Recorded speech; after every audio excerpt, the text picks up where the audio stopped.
अस्सलाम वालेकुम। हमने डेफिनेशन से पहले पढ़ी है इस चैप्टर की, तो अब हम इसके न्यूमेरिकल एक कर रहे हैं सैम्पलिंग विद रिप्लेसमेंट का। फिर हम इसकी सैम्पलिंग डिस्ट्रीब्यूशन बनाएंगे, सैम्पलिंग डिस्ट्रीब्यूशन ऑफ मीन।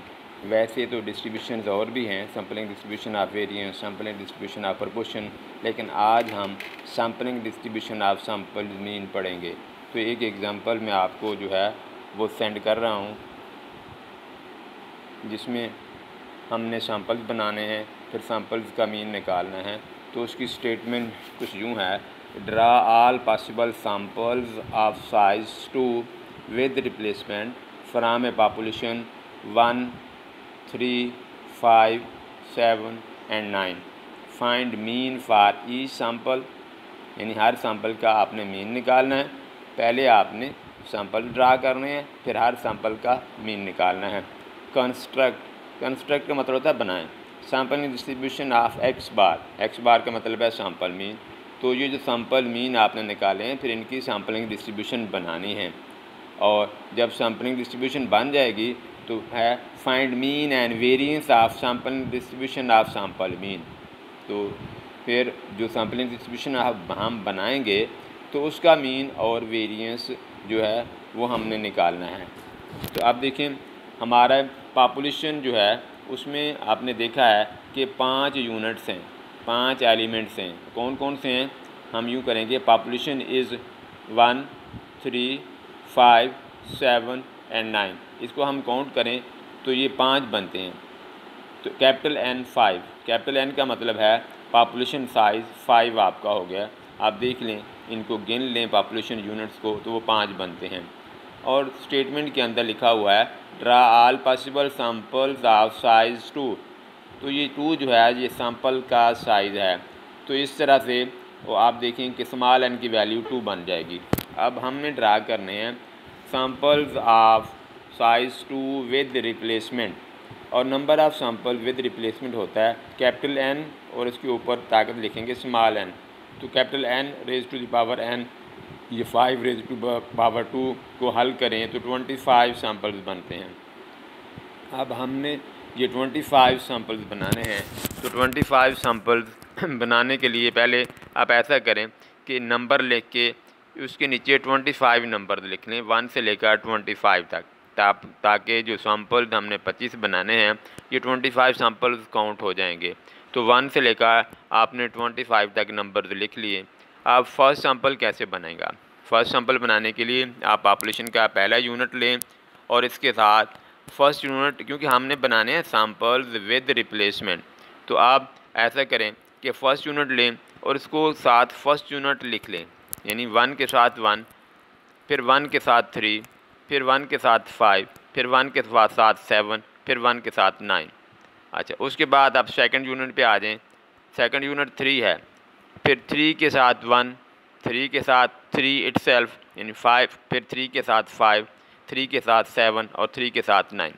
फिर आप 5 लें तो 5 के साथ 1, 5 के साथ 3, 5 के साथ 5, 5 के साथ 7 और 5 के साथ 9। फिर आप 7 पे आ जाएं तो 7 1 बन जाएगा, 7 3, 7 5 और 7 9। फिर आप एंड में आपके पास 9 है तो 9 के साथ 1, 9 के साथ 3, 9 के साथ 5, 9 के साथ 7 और 9 के साथ 9। 9 के साथ 9 भी आएगा, क्योंकि हम ले रहे हैं सैम्पल्स विद रिप्लेसमेंट, कि हम जो यूनिट उठाते हैं उसको दोबारा पॉपुलेशन में वापस रख देते हैं, इसलिए वो यूनिट रिपीट भी होगा। यानी 1 के साथ 1 रिपीट होगा, 3 के साथ 3 रिपीट होगा, 5 के साथ 5 रिपीट होगा, 7 के साथ 7 रिपीट होगा और 9 के साथ 9 भी रिपीट होगा। तो ये सैम्पल्स आपने बना लिए 25 सैम्पल विद रिप्लेसमेंट। अब हमने क्या करना है कि हर सैम्पल का हमने मीन निकालना है। तो देखिए, फर्स्ट सैम्पल में जो एलिमेंट्स हैं 1 और 1 है, तो इन दोनों को जमा करें। एक को एक में जमा किया तो 2 आ गया, और इसको 2 पे तकसीम करेंगे क्योंकि सैम्पल के अंदर 2 वैल्यूज़ हैं। तो 2 को 2 पे तकसीम किया तो सैम्पल मीन निकला है 1। अब आप सेकंड सैम्पल को देखें, इसमें है 1 3, 1 को 3 में प्लस करें 4 आता है, और 4 को 2 पे डिवाइड करें। 2 कहाँ से आया? Sample size. तो 4 डिवाइडेड बाई 2 किया तो 2 आंसर आ गया। आप थर्ड सैम्पल में देखें, आपके पास एलिमेंट्स क्या हैं? 1 5, 1 को 5 में आपने प्लस किया 6 हुआ, 6 को 2 पे डिवाइड किया 3 आंसर आ गया। इस तरह से आप देखें, आप सैम्पल नंबर 12 को चेक करें कि 5 3 है, 5 को 3 में प्लस किया 8 आता है और 8 को 2 पे डिवाइड किया 4 आंसर आ गया। इसके बाद सैम्पल नंबर आप जो है 20 को देखें, 7 9 आता है, 7 को 9 में प्लस किया 16 आंसर हुआ और 16 को 2 पे डिवाइड किया तो 8 आंसर आ जाएगा। इस तरह से हम सैम्पल वैल्यूज़ को जमा करते जाएंगे और सैम्पल साइज़ यानी 2 पे डिवाइड करेंगे तो सारे सैम्पल्स के मीन निकल आएंगे। तो सैम्पल्स के मीन निकलने के बाद हमने सैम्पलिंग डिस्ट्रीब्यूशन बनानी है। सैम्पलिंग डिस्ट्रीब्यूशन बनाने के लिए आप यूँ करेंगे कि जो सैम्पल्स मीन हैं उनको तरतीब से लिख लेंगे, आर्डर से, कि जो सैम्पल्स मीन निकले हुए हैं। आप देखें सैम्पल मीन, आप फर्स्ट पेज पे देखें कि सैम्पल मीन आपके पास निकले हुए हैं 1 2 3 4 5 2 3 4 5, ये सारी मुख्तलिफ वैल्यूज़ निकली हुई हैं। तो आप इनमें से ढूंढेंगे तो ये 1 देखेंगे इनको गौर से, तो ये सबसे छोटी वैल्यू 1 है, वो सबसे बड़ी वैल्यू आपके पास 9 नज़र आएगी। तो आप x बार लेके उसके नीचे 1 से लेकर 9 तक वैल्यूज़ तरतीब से लिख लेंगे। जब ये वैल्यू लिख लेंगे तो फिर आप वापस सैम्पल मीन को जाके चेक करेंगे। आप देखेंगे कि जो सैम्पल मीन 1 है वो सिर्फ एक दफ़ा आया हुआ है, तो ऊपर f लिख के यानी फ्रीक्वेंसी उसकी तादाद 1 इसके साथ नीचे लिख देंगे। आप वो 2 को देखें तो 2 जो है वो 2 दफ़ा आया है सैम्पल मीन में। इस तरह 3 जो है वो 3 दफ़ा आ रहा है, 4 टाइम्स आ रहा है, 5 टाइम्स है। आप 6 देखें, 6 आप ढूँढें तो ये 4 दफ़ा आपको मिलेगा, और 7 3 दफ़ा है, 8 2 दफ़ा है और 9 1 दफ़ा है। तो x बार और f बन जाएगा। ये x बार और f को मिला के ये आपके पास बनती है फ्रीक्वेंसी डिस्ट्रीब्यूशन, लेकिन हमने बनानी है सैम्पलिंग डिस्ट्रीब्यूशन। सैम्पलिंग डिस्ट्रीब्यूशन का मतलब होता है probability distribution of any statistics, probability distribution of any statistics. तो आज क्योंकि हम सैम्पल मीन पढ़ रहे हैं तो इसलिए ये होगा probability distribution of sample mean. आप प्रोबेबिलिटी लिखने का तरीका ये होता है कि f या p बाहर डालें और ब्रैकेट डाल के अंदर वो वेरिएबल लिख दें, तो ये f और ब्रैकेट के अंदर x बार आ जाएगा, यानी f(x) बार। और ये कैसे बनाते हैं, अब देखें आपके पास जो टोटल सैम्पल्स हैं वो 25 हैं और हर सैम्पल के सामने उसकी फ्रीक्वेंसी, सैम्पल मीन के सामने उसकी फ्रीक्वेंसी लिखी हुई है। तो आप पहली फ्रीक्वेंसी मीन 1 है और उसकी फ्रीक्वेंसी भी 1 है, तो 1 को 25 पे डिवाइड कर दें। फिर आप देखें मीन 2 की फ्रीक्वेंसी 2 है तो उसको भी 25 पे डिवाइड कर दें। आप हर फ्रीक्वेंसी के नीचे 25 लिखते जाएं, तो ये आपके पास प्रोबेबिलिटी का कॉलम बन जाएगा। अब फर्स्ट और थर्ड कॉलम को मिला के पढ़ेंगे तो ये आपके पास बन जाएगी sampling distribution of sample mean. अब हमने क्या करना है, इस डिस्ट्रीब्यूशन का मीन और वेरिएंस निकालना है। तो फर्स्ट ईयर में हमने ये, अब उसमें रैंडम वेरिएबल वाले चैप्टर में ये फार्मूले पढ़े थे, तो उसी के मुताबिक अगर आपको याद हों तो म्यू x बार जो है समेशन x बार f(x) बार आएगा। इसका मतलब ये है कि आपने फर्स्ट कॉलम को थर्ड कॉलम से ज़रब दे के फोर्थ कॉलम बनाना है। ऊपर हेडिंग लिखी हुई है x बार इंटू f(x) बार, तो ये इसको आप ज़रब देंगे। 1 को आप 1/25 से ज़रब देते हैं, 2 को 2.25 से, 3 को 3.25 से, 4 को 4.25 से। इन ये सारी वैल्यूज़ को आपस में ज़रब दी और फिर इसको जमा किया तो ये 125 और नीचे इसके 25 है वो 25 आ जाएगा, तो 125/25 बन गया। अच्छा, अब mu x bar is equal to होता है समेशन x बार f(x) बार।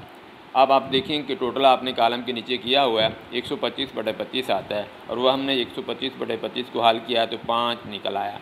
तो ये सैम्पलिंग डिस्ट्रीब्यूशन ऑफ मीन का जो मीन है वो 5 निकल आया है। अच्छा, उसके बाद वेरिएंस का फार्मूला भी आपने पढ़ा था फर्स्ट ईयर में, तो वहाँ पे x था, यहाँ पे x बार आ जाएगा।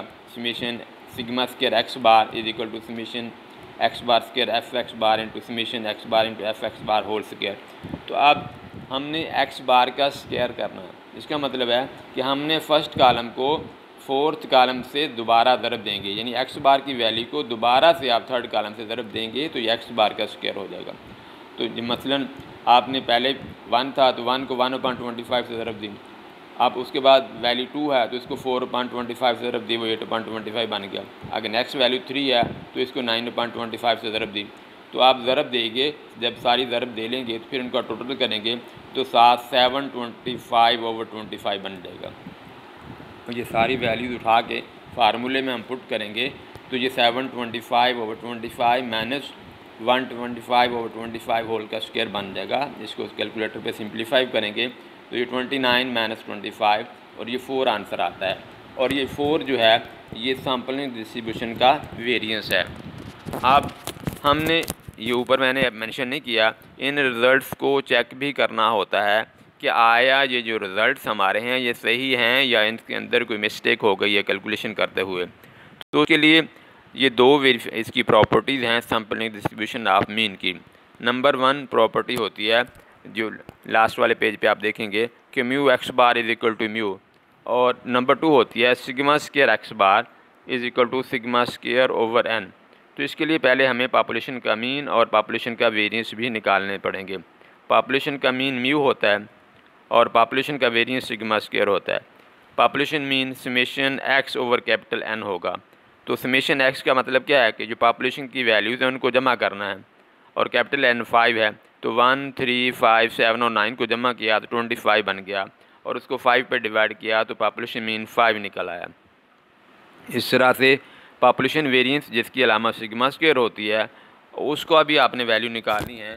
तो इसके लिए सिग्मा स्क्वायर एक्स बार आप करेंगे, सिग्मा स्क्वायर एक्स बार सिग्मा स्क्वायर करेंगे, तो सिग्मा स्क्वायर करेंगे तो वो 165 आता है, और कैपिटल एन 5 है तो 165 और 5 माइनस 25 और 5 होल स्क्वायर करेंगे हम, तो 33 माइनस 5 इज इक्वल टू 8।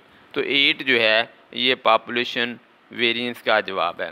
अब आप देखें हमने वेरीफाई करने हैं रिज़ल्ट्स को। तो number 1 mu x bar is equal to mu, तो म्यू एक्स बार का आंसर आपने पिछले पेज पे निकाला था कि वो 5 निकलता है, और म्यू का आंसर भी पिछले पेज पे निकाला था। म्यू का मतलब है पॉपुलेशन मीन और म्यू एक्स बार का मतलब है सैंपलिंग डिस्ट्रीब्यूशन का मीन, तो दोनों का आंसर 5 आता है, इसलिए हम लिखते हैं कि 5 इज इक्वल टू 5। अच्छा, इसके बाद आप देखें सिग्मा स्क्वायर एक्स बार वो भी आपने निकाला था 4 आता है, और सिग्मा स्क्वायर ओवर एन के इक्वल होना चाहिए। सिग्मा स्क्वायर पॉपुलेशन वेरिएंस है, स्मॉल एन जो है नीचे लिखा हुआ है ये सैंपल साइज है, तो ये सिग्मा स्क्वायर ओवर एन के इक्वल होना चाहिए।